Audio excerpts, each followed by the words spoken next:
Здравствуйте. Добрый день. Представьте, пожалуйста. Храбков Самуил Борисович. Самуил Борисович, расскажите, пожалуйста, как получилось, что вы попали в военно-морской флот и где вам удалось послужить?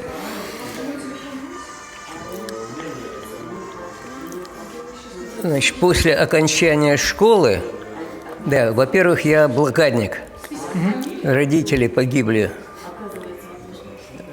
в 41-м, мать от голода, отец в ополчении. Вот, был усыновлен тетушкой.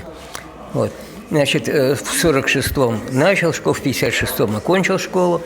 Поскольку у меня оценки были отличные, хорошие, почти медаль, а в военных училищах экзамены сдавали на месяц-два раньше, чем в институты. И я решил, да, и мои товарищи некоторые пошли, и я решил лишнюю тренировку сделать перед институтом. Пришел в военкомат, в среднее училище куда-нибудь, давайте меня. Они посмотрели аттестат, говорят: какое среднее? Ты что, с таким аттестатом высшее давай? И направили меня в Обмерту, в Гатчинское инженерное военно-морское училище. Вот. Там я сдал экзамены, и председатель этой самой комиссии был контр-адмирал Крупский. Вот. Известная фамилия, это вот сын.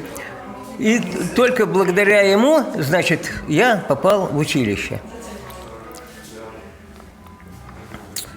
В Гатчине 5 лет мы учились в Гатчине, на 6-й объединение училищ было, то есть Гатчинское инженерное военно-морское и Петерговское связное объединили, и стало училище радиоэлектроники. И вот там мы переезжали уже на последнем курсе, и диплом писали там, и оттуда разъехались по флотам. После 4-го курса стажировался уже мичманом, как в Рио командир ВЧ-4 РТС, начальник РТС, на Северный флот. На Северном флоте на 29-м проекте. И после написания диплома, когда распределение было, меня направили в распоряжение штаба Северного флота, отдела кадров штаба Северного. И меня там спросили, куда, что, как. Я сказал: вот я стажировался на 29-го, я хотел бы туда. И в Северодвинск как раз на выходе был очередной корпус 29-го проекта, и там не было командира ВЧ-4 РТС. И вот меня туда направили, и вот я попал на новую строящуюся эту лодку, которая уже на выходе должна была идти на заводские испытания и прочее. И вот оттуда я пошел, значит, попал на флот. Замечательно. А расскажите о каком-нибудь самом ярком впечатлении за время службы. Ну, особых таких ярких впечатлений не было. Ну, во-первых, первый вот на 29-м проекте, это ракетная лодка дизельная, я там порядка 4-5 лет был. Это как раз время Карибского кризиса. И вот во время Карибского кризиса мы в первый эшелон лодок не попали, мы стояли в точках рассредоточения в полной боеготовности, ждали команду, чтобы двинуться. Ну, на мировую пошли. Вот. После этого, значит, вот началась эра атомного флота, и нужны были люди, которые уже имели какой-то опыт службы, и разослали, значит, по флотам, по эскадрам, дивизиям. И я, поскольку у меня все было отлично, и здоровье, я спортом тогда занимался и прочее, и меня да, и холостяк еще был, кроме того, и меня, значит, направили вот тоже на кассу 47 командиром ВЧ-4 РТС. Надо сказать, что я считаю, что вот эта моя специальность, это одна из самых в то время тяжелых было. Почему? Потому что в руках одного, как на 29-м, так и на этих первых лодках, значит, командир БЧ-4 – это связь, начальник РТС – это радиотехническая служба, вахтенный офицер, радиопротиводействие и разведка, в принципе. Все в одних руках. На последующих, через несколько лет, это уже все разделили. И был не один офицер, да, через там 5-7 лет у меня уже, слава богу, появился командир группы акустики. А до этого я один, в одном лице. Вы представляете? Это командовать личным составом, учить всех, отвечать за, поддерживать в нормальном состоянии всю аппаратуру, знать все это. Кроме того, вахтенный офицер, то есть все тревоги ты там. И когда надо же и спать, и вахтенные офицеры прочее. Кроме того, в отличие от всех других, мои единственные 2 боевых поста находились рядом с переборкой отсеков. За переборкой атомный реактор, представляете? И 2 поста. Вот стенка боевого поста и реактор. И когда давали большие хода лодку, мощность реактора повышалась, и, соответственно, пятна радиации в этих постах. И перед тем, как была специальная команда, что радистам, акустикам покинуть эти боевые посты. И только после этого, значит, и когда уменьшали ход, только тогда мы могли туда пойти. Вот.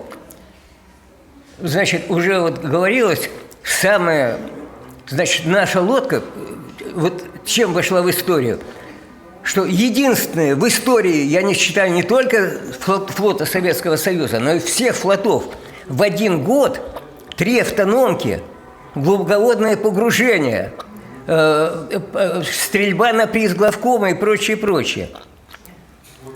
Ни у кого такого не было. Причем каждый там типа по 60 суток и больше.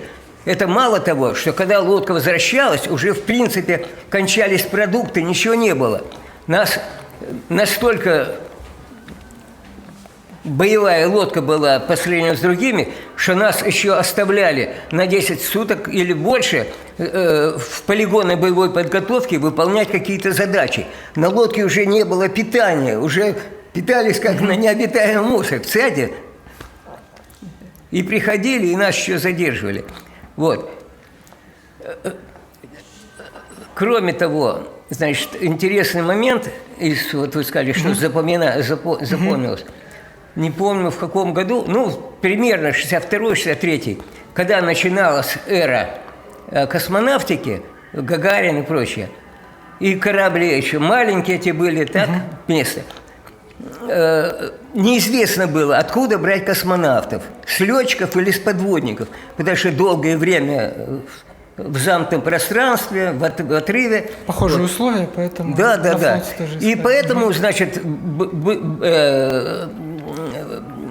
разнарядка пришла на флота, значит, от флотилии, там, эскадры и прочее, выделить, поскольку я, говорю, спортсменом был, по службе все нормально, меня направили, значит, это как бы первичное звено, на медицинскую комиссию. И я вот в Ведяево, есть такое место, где морская авиация базировалась, там летчики. То есть это вот первичная комиссия на космонавтов, и я там эту комиссию проходил вместе с летчиками. Для меня это, кроме того, было интересно, потому что, когда, вы представляете, на подводнике какая комиссия, на атомной-то еще, там все на давление, там на прочее, определенные параметры, а у летчиков там совсем другое. Там, наоборот, на разрежение, там крутят вестибулярный аппарат и прочее. И вот для меня это было интересно. И я по сравнению с многими летчиками выглядел отлично, потому что у кого-то там из носа кровь шла, кто-то это самое. А врачи удивлялись после этой вердушки, насколько мой организм быстро приходил в исходное состояние. Они даже мне комплименты делали. Вот. Поскольку, в принципе, по Союзу это же массовое было, естественно, дальше мандатные разные, прочее, на этом дело затихло. Но я горжусь тем, что я вот попал, и я прошел эту комиссию и прочее. Вот. Теперь вот об этих 3 автономах еще я хотел остановиться. Значит, это были не просто рядовые автономки, а что они вошли в историю морского флота и по, предположим, моим отчетам по нашей специальности учились в академиях и на классах офицерских. Почему? Потому что поставлен был рекорд в Средиземном море рекорд слежения с американской атомной подводной лодкой. Что она в течение чуть не 2 суток не могла от нас оторваться. Хотя нас уже тоже обнаружила. И всеми способами потом плюнула, всплыла и пошла. И только по команде с Москвы мы, значит, от нее отстали. Больше такого нигде никто не мог, не случалось в такое время. И второе, на этом дело не кончилось. Потом нам перенацелили на авианосно-ударные соединения, которые входили в Средиземку. То же самое. Мы прорвали, такого мало у кого было, прорвали дальнее и ближнее окружение авианосца. А там кораблей до черта, вертолеты, самолеты противолодочные и прочее, это буи кидают. И мы шли, почти всю Средиземку прошли. Буквально в 2-3 кабельтовых в кильваторной струе этого авианосца. И я снимал это самое в перископ взлетающие над нами самолеты. А поскольку авианосец это очень шум, то есть как бы затенило, нас не обнаружили. Это тоже никогда ни у кого не было. И только по команде, значит, мы от них отстали. Вот. Это самые такие впечатляющие вещи. И поскольку у меня вот такой напряженный ритм работы, для меня, вот многие, видите, как пишут стихи, там читали «Море», для меня это была рядовая работа, это моя жизнь и прочее. Поэтому у меня такого не было. И для меня вот это в море, в Флотском, вот когда мы, причем вахта, видите, 4 часа вахта, другие могут спать там 8 часов, а у меня же еще боевые части, 1, 2, 3. И я вот так крутился волчком. Зимой вахтенный офицер, а от базы до точки погружения иногда надо было идти несколько часов. Море там, я не знаю, 3, 4, 5 баллов. Командир, одеваешься в гидрокостюм, в этот самый, вылезаешь на мостик, цепляешься за леер, люк закрыт, чтоб не заливало. Командир внизу на перископе, сигнальщик внизу, ты один на мостике. И каждая волна идет через тебя. А это зима. И ты каждый раз хуп, хуп, хуп, хуп. И потом настолько замерзаешь, 4 часа вахта, что потом вниз сползаешь, да, люк, смена. Волна прошла, открылся люк, вылез, закрылся. Иначе зальет центральный пост. Вот.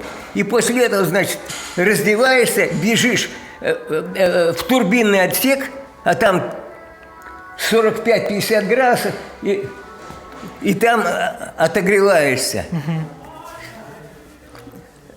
Значит, чтоб лишних вопросов, уже мне говорят, время, это самое,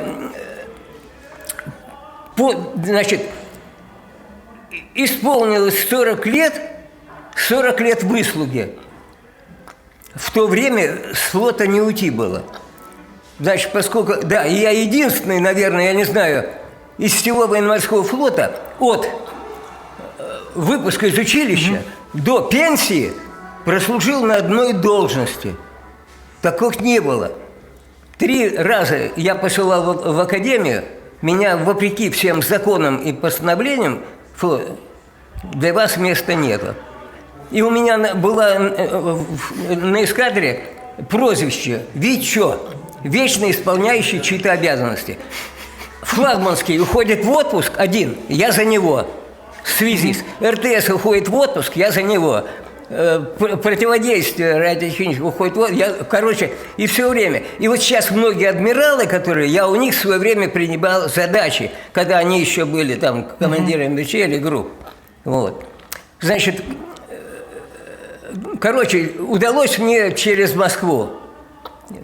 И меня, когда я уходил, меня на руках, значит, выносили, что... Вот. Я попал в СКБ аналитического приборостроения, в лабораторию газового анализа. То есть мы делали системы жизнеобеспечения, приборы газового анализа, которые сейчас на лодках и в космосе. они меряют содержание всех, ну, много газов, кислород, там, водород и прочее, прочее, прочее. Вот, и аккумуляторные батареи выделяют это самое. Вот. И вот мы эти приборы все делали. Да, еще не сказал, что с космосом несколько. Когда мы плавали, на нас испытывали, значит, в те года, во-первых, аптечку космонавта. То есть мы долгое время находимся в отрыве, была аптечка, и врач выдавал, сколько лекарств расходуется, чтобы знать для космоса, что там надо, что не надо и прочее. И вот эти тюбики питания космонавтов тоже у врача было, он давал нам пробовать уже это дело. Вот. То есть я вот, видите, с космосом оказался связан несколько раз.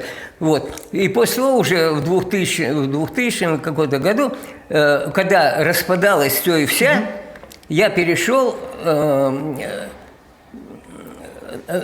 на фабрику «Гознак». Известнейшая фабрика, стариннейшая. Вот. Там построили новейшую,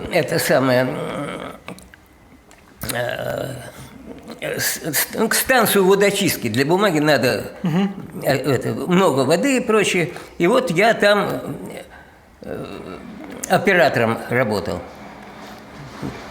Ну, потом уже, когда все это, молодежь начала, я ушел. И вот такая, да. И вот в последние годы я попал в журнал случайно и зацепился. Мне стало обидно за журнал, потому что много ошибок было. Я Скворцова, главного редактора, сказал: слушай, мне задержало обидно, мне не надо денег, ничего, давай. И все. И я стал вот в журнале. Сначала корректором, потом вот замредакцией. И до сих пор вот... Работаете. А, собственно, как раз по поводу журнала, мы вот в такой замечательной библиотеке на Морской находимся, и у нас есть такая вот рубрика, да, с книгой по жизни, поэтому вот хотелось бы вас спросить, какие книги, в вашей жизни сыграли, может быть, большую роль, да, может быть, что-то вы брали с собой в походы. Я же вам сказал, какой у меня режим. Понятно, режим был жесткий. Походу я не брал ничего, потому что мне некогда было, дай бог, это самое.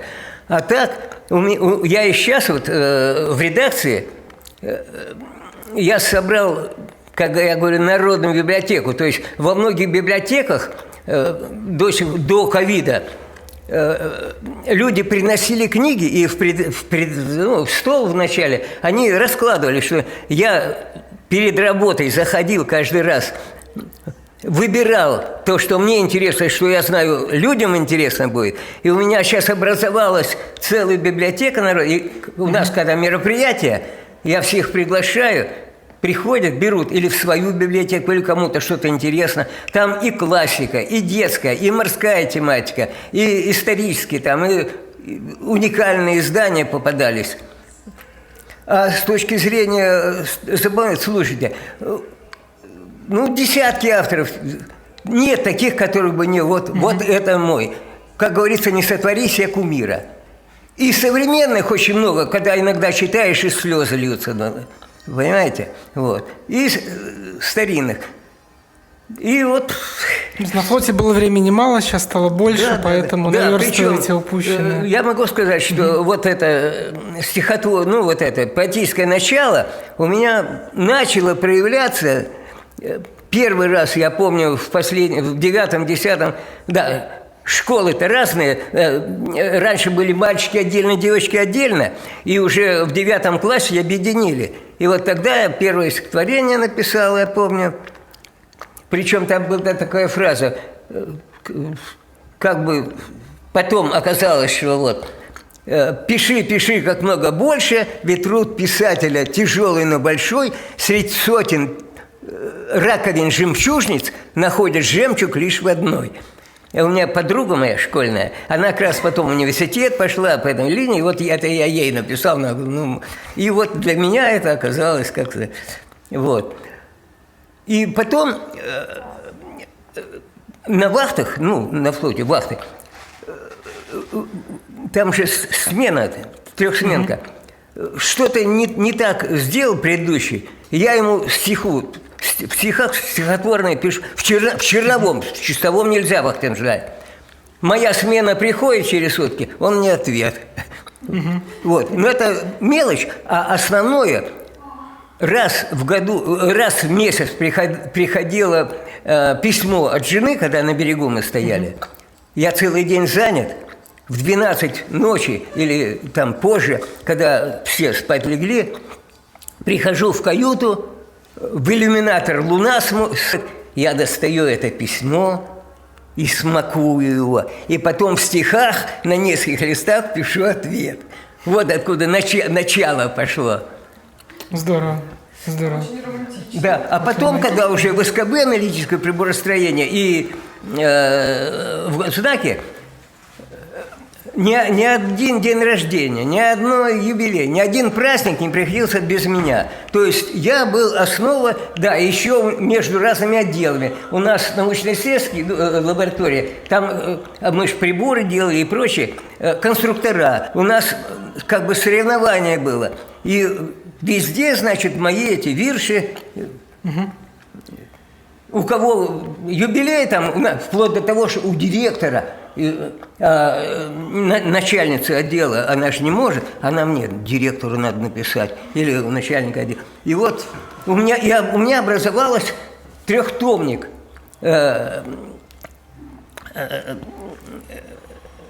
Называют «Под сенью госзнака». Первый томик, значит, типа рабочие будни. Второй, это сам персональный день только. Там персональный будет, что описал. А третий, значит, праздники. То есть все, 8 марта, Новый год и прочее. И потом, когда я раздал, причем у меня так написано, что я говорю, каждый, и ими пользовались. Вплоть до того, что у меня приезжали к нам с Дальнего Востока, предположим, я дарил эту книжку, и когда через год или то, они так, спасибо, мы пользовались своими стихами, вот на поздравления и прочее. Или вот на дни рождения я пишу так, что можно без изменений читать любому, вот вам там, другого нет, обязательно. Или изменить фамилию, имя там и прочее, можно читать. Здорово. Вот, то есть, причем... Телефон перегрелся. Все, кончаю. Причем даже стихи, вот я почувствовал эту силу, мощь, когда могут влиять на судьбу людей. Жена моего друга, который погиб, мы дружили так хорошо, мои стихи, у нее на тумбочке, она говорит, они меня спасли. Я ей в свое время писал, и поздравления, и другу там дни рождения. Она говорит, когда у меня было плохо на работе, он умер, там неурядицы с внуками, там прочее. Она говорит, твои стихи читали, и я не знаю куда, и я читала, и мои стихи пели. У жены школьного друга, они стоят на тумбочке, они вот на даче, ничего нет, только вот они стоят. Лежал я однажды в госпитале, так? А весной в Макаровке экзамены. И там прибывают ребята со всего Союза. И вот надо было какие-то анализы делать. Короче, такие ребята пришли туда. Буквально на 2 дня как что-то сделать им надо. А я там писал администрации. Ну, наш же надо... Вот. И на стенке мои стихи там висели. Один парень такой, слушай, я вот с Владивостока, я когда уезжал сюда на это самое, я поссорился с подругой. У нас так все хорошо было, не знаю, помоги, мы должны пожениться уже к тому, что... Я его опросил все, кто, что, как. За ночь как бы преобразился в него, за ночь написал стихи и отдал ему. Через неделю он ушел. Через неделю он прибегает ко мне с подарком, понимает, слушай, женюсь, она меня простила, все. Вот, представьте, то есть, насколько вот сила стихов. Вы спасли семью. Да. Да. Спасибо вам большое за интервью. Вас с наступающим праздником. Крепкого вам здоровья. Всего самого хорошего. С праздником вас.